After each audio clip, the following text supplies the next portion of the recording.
Hello বন্ধুরা, আমি মিঠু তোমাদের জন্য আবার একটা মিনি ব্লগ নিয়ে হাজির হলাম।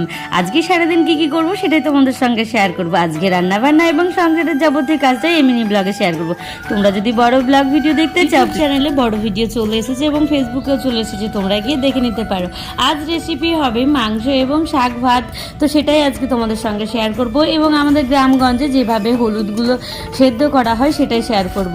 গ্রামের বাড়িতে জমি থেকে হলুদ তুলে নেওয়ার পর যেটা আমরা তুলে নিয়ে সেদ্ধ করে তারপরে যেটা বাজারে বিক্রি করি বা আমরা খাই, কিভাবে করি সেটাই তোমাদের সঙ্গে শেয়ার করে দিয়েছি বড় ব্লগ ভিডিওতে, তোমরা গিয়ে দেখে নিতে পারো। এদিকে সংসারের যাবতীয় কাজটা সেরে চলে এসেছি। আজকে দেখতেই পাচ্ছ, এদিকে গোটা হলুদগুলো সুন্দরভাবে বেছে নিয়ে দিয়ে দিয়েছি হাঁড়ির মধ্যে জল দেওয়ার পর উনুন ধরিয়ে চাপিয়ে দিয়েছি হাঁড়ি, তার উপরে দিয়ে দিচ্ছি হলুদগুলো।